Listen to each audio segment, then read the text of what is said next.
Friends, welcome to my channel Supriya homely kitchen. আজ আমি আপনাদের কাছে নিয়ে এসেছি পমফ্রেট মাছের ঝাল।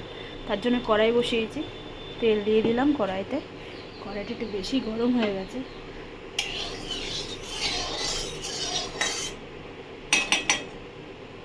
এই দেখুন বন্ধুরা, আগে থেকে নুন হলুদ মাখিয়ে পমফ্রেট মাছ রেখে দিয়েছি। এবার এর মধ্যে দিয়ে দেবো।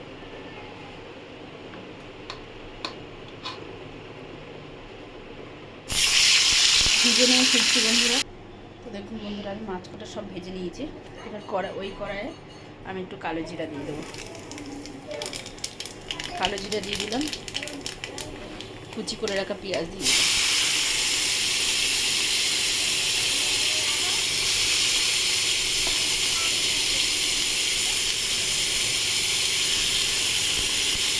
এবার ভাজা করেছি পেঁয়াজটা ভাজা হয়ে গেছে বন্ধুরা। এবার আমি একটা মিডিয়াম সাইজ টমেটো কেটে রেখেছিলাম, এটা দিয়ে দিলাম।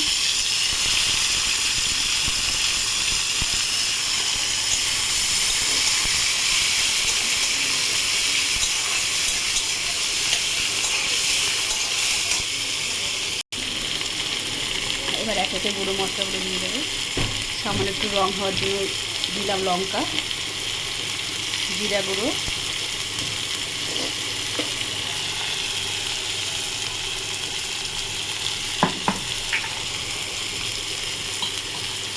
হলুদ গুঁড়ো, জল দিয়ে দেবো। নাড়াচাড়া করে ফিরছি। তো দেখুন বন্ধুরা, এই অবস্থায় আমি 3-4টি কাঁচা লঙ্কা কুচিয়ে রেখেছিলাম, এটা দিয়ে দিলাম। স্বাদ মতো নুন দেবো এবারে।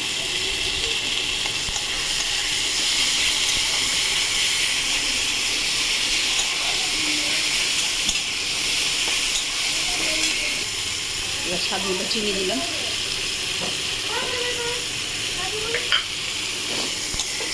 এটাকে কষিয়ে নিই ভালো করে।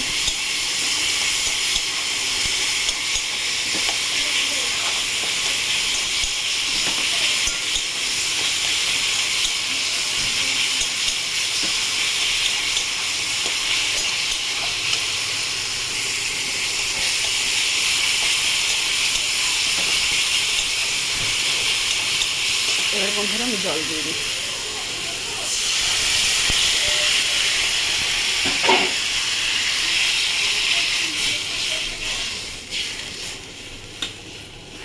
জলটাকে ফোটার জন্য ঢাকা দিলাম, পরে ফিরছি, ফুটুক।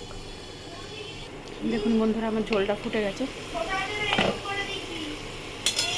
এবার আমি মাছটা দিয়ে দেবো। মাছটা দিয়ে দেবো।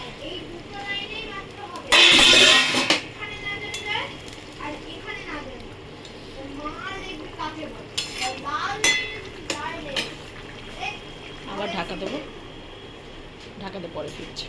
তো দেখুন বন্ধুরা, আমি এবার ঢাকনাটা খুললাম। এই দেখুন, মোটামুটি আমার ঝোলটা রেডি হয়ে গেছে।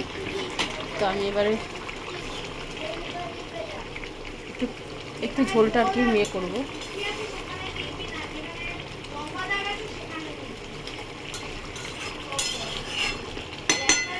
একটু ঝোলটা শুকনো করবো।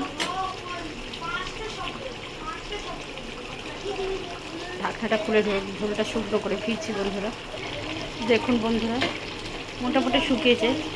আমি এবার এটা একটু এরকম খুন্তিটা দিয়ে দেবো, যাতে জলটা নিচ থেকে শুকনো হয়, আর মাছটা যাতে না লেগে যায়, জলটা নিচ থেকেই শুকনো হতে থাকে।